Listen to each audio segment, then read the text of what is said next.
간만에 우리나라 보고서를 제가 잘 안 읽거든요. 간만에 정말 생각을 하게 하는 좋은 보고서가 나왔다고 생각합니다. 이 얘기를 우리가 하려면 일본이 30년 전에, 약 35년 전에 어떤 일이 있었는지를 좀 이해해야 되는데, 결론부터 말씀드리면 똑같은 패턴으로 갈 거라고 생각을 안 하지만 정말 중요한 거, 과거 30년 전에 성장이 꼬꾸라지고 하면서 굉장히 힘들었던 이런 어떤 큰 비슷한 모습으로는 갈 가능성이 되게 높아 보여요.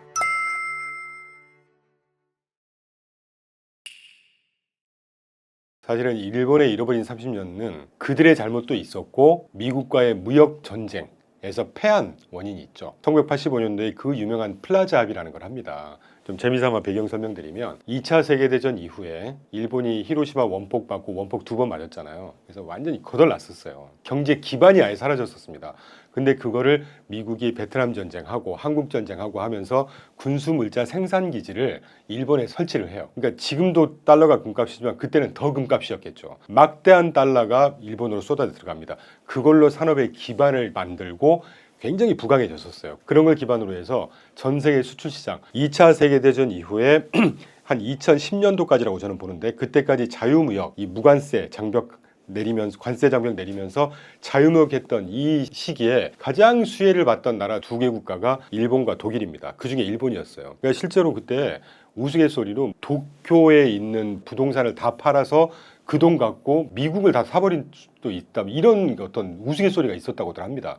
그 정도로 전 세계 무역시장이 석권하면서 막대한 외화를 벌어지더래요. 그러면서 재밌는 게 뭐였냐, 수출이 잘 되려면 가격이 낮아야 됩니까? 높아야 됩니까? 가격이 낮아야죠. 기업들이 제품을 가격을 낮게 유지하려면 조달하는 금리가 낮아야 되나요? 높아야 되나요? 낮아야 되겠죠. 일본 정부에서 그렇게 수출을 잘하고 돈을 많이 버는데도 초저금리를 유지했었어요. 그러니까 제품 질은 좋은데 가격은 싸고 아주 전 세계 수출시장을 석권할 수밖에 없죠. 그러다 보니까 미국이 지금도 비슷한 상황이지만 이게 항상 반복이 되거든요. 무역 적자가 어마어마하게 심해졌었어요, 미국이. 근데 그 보니까 일본이 전범국이었는데 자기네 덕분에 잘 살았는데 알아서 금리도 좀 높이고 좀 조절도 해주고 하면 좋은데 계속 전 세계 외화를 벌어들이고 빨아 들어가니까 미국이 안 되겠다. 플라자 호텔로 1985년도에 뉴욕의 플라자 호텔로 부릅니다. 일본만 부르면 이게 깡패 같다는 소리를 들을까봐 이게 제 해석인데, 프랑스, 영국, 독일, 일본, 미국의 재무장관 회의를 해요. 그때 그게 그 유명한 플라자 어코드 또는 플라자 어그리먼트에서 플라자 합의라는 걸 해요. 1985년. 내용이 뭐였냐, 일본 얘들아, 그렇게 많이 벌었으면 금리도 올리고 가격도 좀 올리고 통화도 좀 올리고 그래야 우리도 먹고 살지 않겠니? 하이. 그러고 딱 돌아가서 2년에 걸쳐서 금리를 자그마치 250bp를 올립니다. 금리를 올리면 엔화 가치가 어떻게 됐을까요?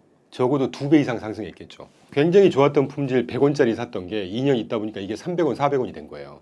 수출이 됐겠습니까? 잃어버린 일본의 30년을 시작한 건데, 일본에서 잃어버린 30년의 원인 첫 번째 하나, 두 번째 자기네들의 문제. 그렇게 돈을 많이 벌다 보니까 기업들이고 가게고 그냥 워낙 초저금리고 하니까 돈 막 빌려서 어디다 투자합니까? 건물, 부동산을 마구 삽니다. 영끌 해갖고 막 부동산 사고, 기업들도 그때 기업이 그냥 많은 돈 벌어들이면 사업 다각화를 하거나 이런 생각도 했겠지만, 그러다가 이 미국 때문에 금리를 250bp를 딱 올렸어요. 그럼 어떻게 될까요? 이자만 해서 갑자기 2배 반이 상승한 거예요. 10억을 빌려서 이자가 뭐 1%였다면 이자가 몇 배 뜬, 한 3배 뜬 겁니다. 감당할 수 있겠습니까? 그게 90년 초반부터 시작을 해서 기업들 망가져 하나 둘씩 이제 부동산이 망가지니까 원금 회수해야 되고 은행에서 콜하고 하니까 갚기 위해서 부동산 처분해야 되잖아요. 가게고 기업이고 부동산 처분하기 시작해요. 부동산이 그때 붕괴가 돼버려요. 그래서 완전히 산업의 기반이 무너져 버립니다. 그게 본격적인 일본의 잃어버린 30년의 시작이었어요. 우리나라 그 정부 재정 건전성 얘기하면서 그 정부의 부채가 GDP의 뭐 50%, 55%밖에 안 돼서 건전하다 이런 얘기 하죠. 저는 참고로 투자를 하는 사람으로서 어느 한 국가의 부채를 보려면 정부 부채만 봐서는 안 됩니다. 총부채 개념을 봐야죠. 총부채라고 하는 거는요, 정부 부채와 기업 부채와 가계 부채를 합친 게 총부채예요. 우리나라 정부 부채 55% 정도밖에 안 됩니다. 제가 2년 전에 정확하게 살펴보니까 우리나라의 총부채가 260%였거든요. 근데 과거 이 전 정권에서 정부 부채도 늘어났고 하여튼 관리를 한다고 했지만, 정부가 관리한다고 해서 대출이 절대 느는 게 완전히 마이너스로 그러지 않습니다. 이 경제가 돌아가는 한은 부채가 늘 수밖에 없어요. 그렇기 때문에 한국은행에서 가계나 기업의 부채에 경종을 좀 울리고자 했던 문제가 좀 이유가 있었을 것 같고, 또 하나 우리가 지금 좀 우리나라만의 독특한 문제인 것 같은데, 일본 같은 경우는 인구가 줄진 않아요. 심각하게. 대신 고령화가 급하게 진행이 되죠. 그런데 우리나라는 독특하게 고령화도 더 급하게 진행이 되지만 출산율이 많이 떨어지면서 인구 자체가 줄고 있어요. 제가 재작년에 서울대학교에서 무슨 강의를 듣게 됐습니다. 서울대학교의 그 인구학 교수님께서 우리나라 인구가 지금 5,200만 명 정도 되잖아요. 2100년이 되면 우리나라 인구가 1,500만 명이 될 거라는 얘기를 하셨어요. 그래서 제가 그게 너무 눈대중 아닙니까? 의외로 인구학 쪽의 통계는 굉장히 정확하다고 합니다. 출산율, 사망률이 정확히 나오기 때문에요. 굉장히 과학적이래요. 2100년 불과 70년 남았습니까? 우리 자식 세대까지만 가더라도 인구가 지금 5200만에서 1500만이 된다는 얘기 3분의 1토막은 난다는 얘기입니다. 참고로 제가 경제학도로서 아까 경제 지표 말씀드렸잖아요. 금리가 제일 중요하다. 경제, 실물 경제나 펀더멘털을 판단할 때 가장 중요한 경제 지표 두 가지를 꼽으라고 한다면 저는 인구 구조와 생산성이라고 보거든요. 인구 구조가 우리가 주식시장처럼 데일리로 영향을 미치지는 않지만요. 굉장히 파급력 있고 폭발력이 굉장히 큰 이슈 중에 하나예요. 인구가 자체가 줄어들어 버리면 소비세도 꺾일 것이고 생산활동 인구도 줄어들 것이고 이게 굉장히 심각한 문제입니다. 그게 우리나라가 갖고 있는 또 하나의 시한폭탄 중에 하나라고 저는 봐요. 일본의 잃어버린 30년 시작 원인 중에 하나가 부동산 시장의 붕괴였다고 그랬잖아요. 근데 우리나라는 독특하게 전세 제도라는 것도 있고 정부에서 어떤 식으로든 이 대출 규제 뭐 이런 것들을 강도 높게 하고 있잖아요. 반강제적으로 대출이 그렇게 폭발적으로 늘지는 않을 거고 우리나라가 과거에 일본 30년 전에 그랬던 것처럼 기업들이 무분별하게 막 부동산에 투자하고 건물 집에 또 투자하고 있고 개인들도 지금 우리나라 뭐 1가구 2주택 제한 많이 걸어놨기 때문에 그렇게 어떤 연쇄 부동산 시장이 망가지면서 연쇄적으로 막 다 망가지는 이런 구조는 아니라고 생각하거든요. 그래서 그런 식의 어떤 위기 정도는 아니겠지만 인구가 줄어든다든가 우리나라의 어떤 수출이 꺾이고 있다든가 이거는 지정학적인 문제하고도 결부가 되어 있는데 이런 여러 가지 문제들로 볼 때 이 전 세계 어떤 무역 패러다임이 변하고 있다든가 이런 것들을 보면 결코 우리나라 경제가 성장하는 데 있어서 우호적인 그림은 아니에요. 그래서 저도 조금 비관적인 전망을 아직까지는 하고 있는 입장입니다.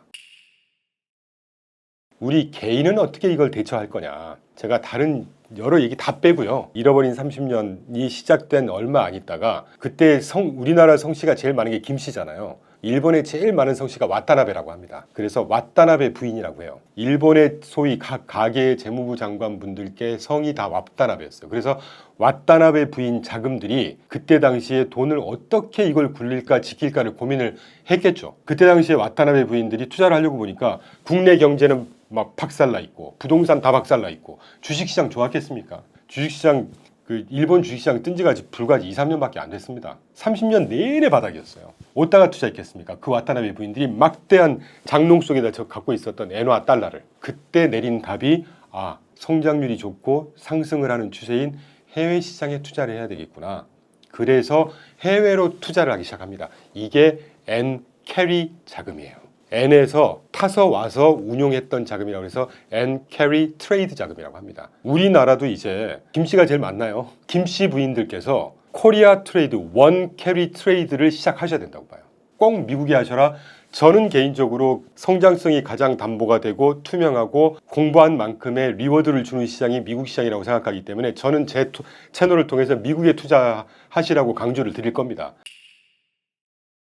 그래서 결론적으로 일본의 잃어버린 30년은 그들의 운명적으로 온 게 아니었어요. 그분들의 선택이었습니다. 아까 말씀드린 대로 돈이 좀 남았다고 해서 대책 없이 계속해서 오르는 부동산에다가 왜 투자를 하냐는 얘기죠. 시장이라는 항상 올라갈 때가 있으면 빠질 때가 있거든요. 이게 더 심해지면 더 심하게 빠지는 겁니다. 제 식견에 우리나라는 지금 경제적으로 볼 때 위기까지는 아니지만 위기의 초입으로 점점 다가가고 있는 것 같아요. 인구가 급격하게 줄고 있다던가 기업들이 국내에서의 어떤 기업 활동을 하려고 하는 동인 자체가 사라지고 있다든가 경제 성장세 자체가 지금 40년 내내 계속 1980년대 중반에 16% 20%씩 연평균 GDP 성장했다가 지금 올해 예상이 1%가 채 안 됩니다. 계속 성장세에 빠지고 있어요. 위기라고 하면 조금 과장된 표현이지만 위기의 초입으로 가고 있다고 저는 생각하고 있습니다. 그런데 개인 차원에서 투자와 자산 증식의 노하우를 스스로 강구하고 다른 전문가들이 얘기를 막 습득을 하고 공부를 하시면서 개인 차원에서는 충분히 극복할 수 있다는 거죠. 간단히 말씀드리면 우리 다 아는 얘기입니다. 과소비, 쓸데없는 소비 줄이면서 조금이라도 자산을 모으는, 그러면서도 부채를 줄이는, 그리고 스스로 여러분께서 계속해서 공부를 하시는 거죠. 업그레이드가 별겁니까? 저 같은 사람 말 들으시고 젊을수록 20, 30대 분들이 제 말씀을 듣고 공감하신다면 정말 기쁜 소식이고 저하고 비슷한 50대, 60대 늦지 않았습니다. 자산이라는 거는요, 내가 이 세상에서 저 세상으로 가기 전까지는 계속 살아서 움직여야 되는 거예요. 그게 움직이는 방향이 늘어나야 되죠. 그렇게 할 수 있는 확률을 높이기 위해서 뭐 저 같은 사람한테 맡기실 수도 있고 스스로 공부를 하시기도 하고, 맡기실 때도 내 자산을 관리하는 사람이 사기꾼인지 아닌지 허당인지 아닌지를 아셔야 될 거 아닙니까? 공부하는 거 즐겁지 않습니까? 전 즐겁더라고요. 저와 함께 차근차근 한번 해나가 보시면 어떨까 하는 생각이 듭니다. 그럼 오늘은 이걸로 말씀을 마치겠습니다. 다음 기회에 또 인사드리겠습니다.